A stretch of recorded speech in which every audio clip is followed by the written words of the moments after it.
श्रीमत।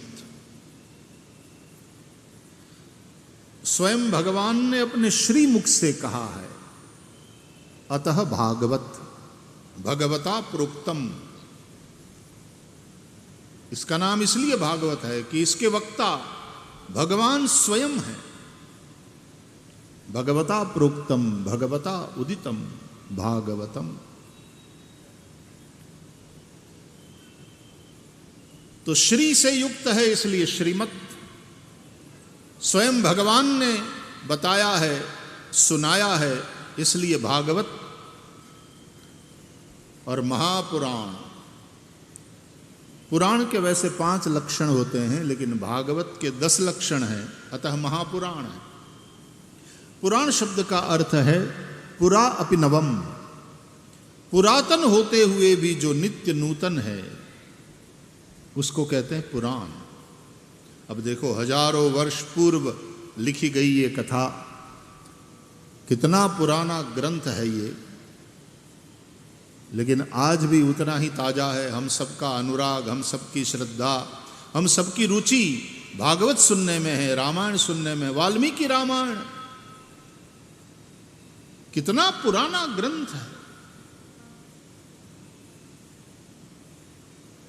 रामायण महाभारत इतिहास ग्रंथ बताए गए हैं और भागवत इत्यादि पुराण है। इसलिए तुलसीदास जी ने कथा को गंगा की उपमा देकर के इसी बात को समझाया। अब गंगा जी कई हजार वर्षों से बह रही है, देखा जाए तो बड़ी पुरानी है, लेकिन बह रही है इसलिए हर पल वो नई है, उसका पानी ताजा है।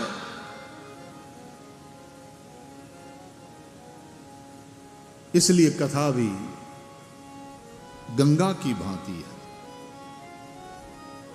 वो भागीरथी गंगा, ये भागवती गंगा।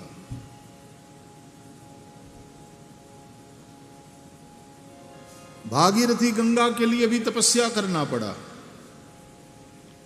भागवत के लिए भी तपस्या आवश्यक है।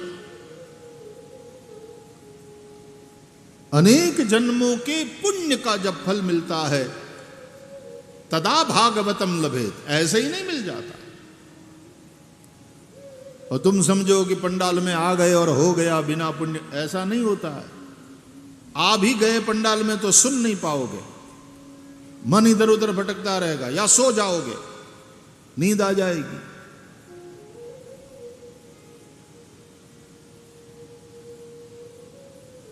तुलसीदास जी रामचरितमानस में रामायण को, मानस को मानसरोवर की उपमा देते हैं और कहते हैं कि मानसरोवर की यात्रा कठिन है, उस तरह से मानस सरोवर की, यानी इस कथा की यात्रा भी कठिन है।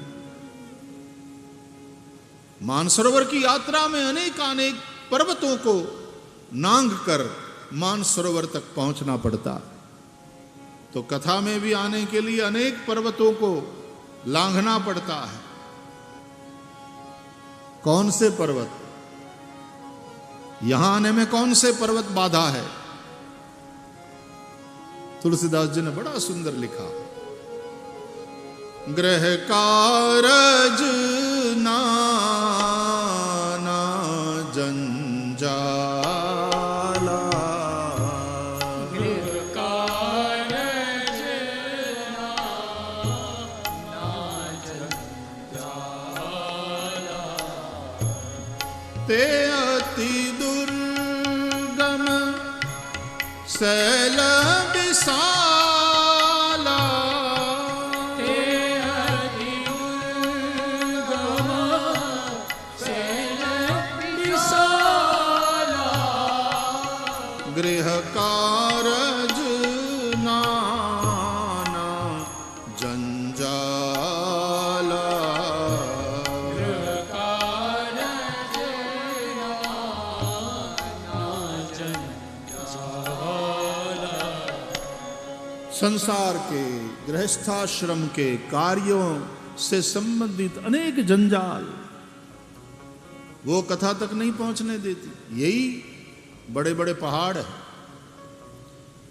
या तो रुचि नहीं होती कथा में क्योंकि पुण्य ही नहीं है, और यदि रुचि है तो घर के कामकाज, संसार के व्यवहार के, व्यवसाय से संबंधित कामकाज, इतना सब आ जाता है कि अलग अलग अलग प्रकार की जंजाल पहाड़ बनकर के बीच में खड़ी है। पार कर गए तो दूसरा ये बचना पड़ता है कि कभी कभी नदियों को पार करना पड़ता है ना, और पहाड़ की नदियां, उसका वेग प्रचंड होता, यहां की तरह नहीं है। मैदानी इलाकों में जो नदियां प्रवाहित होती है उसमें प्रवाह है कभी कभी मंद, कभी थोड़ा, लेकिन आप तैर कर पार हो सकते हो। या तो नौका के द्वारा आप उस पार पहुंच सकते हो, लेकिन पहाड़ की नदियों में जो प्रचंड वेग से बह रही है उसमें नौका क्या करेगी, और उसमें तैरने की हिम्मत कौन कर, बह ही जाएंगे लोग, बहा ले जाएगी, प्रचंड वेग है। उन नदियों को पार करना, वो कौन सी नदी, यहां आने में कथा के संबंध में बात करेंगे तो कौन सी नदी है वो? नदी कुतर्क भयंकर नाना। कुतर्क, अच्छा बुद्धि लेकर बैठो तो बुद्धि के पास तर्क है, तो तर्क के द्वारा, युक्ति के द्वारा आप श्रुति की बात को समझो तो बुद्धि सहायक है। ये दृष्टांत व्यासपीठ से क्यों दिए जाते हैं? वक्ता दृष्टांत के द्वारा समझाता क्यों है? युक्ति के साथ श्रुति की बात को समझाएं ताकि दिमाग में बात बैठ जाए और फिर आप अनुभूति की यात्रा करो। तो श्रुति, युक्ति और अनुभूति की यात्रा है ये। सवै पुंसाम परो धर्मो यतो भक्ति अधोक्षजे अहैतुकी अप्रतिहता ययात्मा संप्रसीदति। भागवत कह रहा है,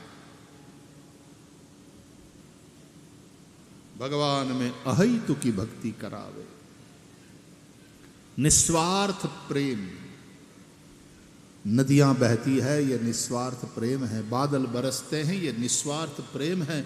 सूरज तपता है और धूप देता है, ये निस्वार्थ प्रेम है। चंद्रमा चांदनी बरसा रहा है, शीतल किरणें तुम्हें आह्लादित करती है, ये निस्वार्थ प्रेम है। फूल खिलते हैं, उनमें फूलों का क्या स्वार्थ है? तुम देखकर खुश होते हो और फूलों का सौरभ तुम्हारी नाक में जाते ही तुम्हें प्रसन्नता से भर देता है। कितना बढ़िया सुगंध है। ये निस्वार्थ प्रेम। यदि कुदरत, यदि परमात्मा तुम्हें निस्वार्थ प्रेम करता है तो तुम स्वार्थी होकर भगवान का भजन करोगे, और संसार के क्षणिक और अंत को प्राप्त होने वाले, समाप्त होने वाले सुखों के लिए, उसके स्वार्थ के लिए भगवान का भजन करोगे। संसार का सुख भी दुख का ही एक प्रकार है, क्योंकि संसार है ही दुख रूप।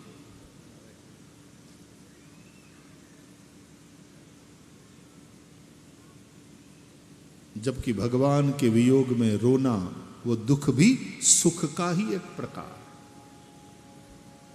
चैतन्य देव रोए, गोपियां श्री कृष्ण के विरह में रोई।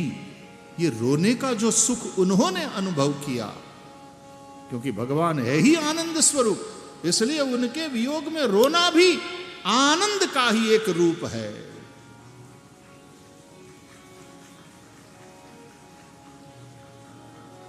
भागवत ये बात समझाता है, यदि समझ सको तो।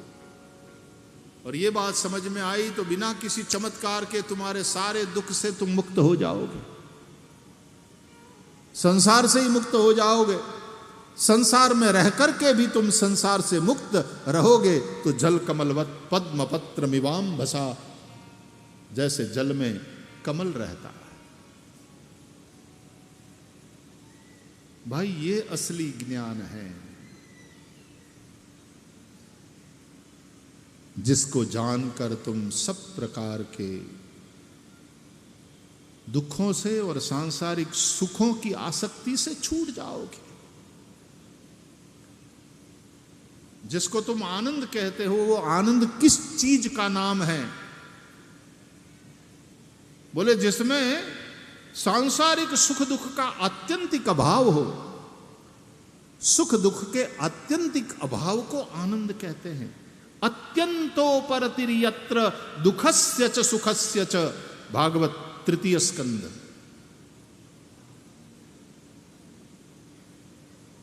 इस ज्ञान यज्ञ में ये जो बातें भागवत जी के प्रकाश में करी जाती है, या तो हमारी मां भगवती अंबिका अपनी गोद में बैठाकर ये गायन जो कर रही है कथा का, कथा भगवती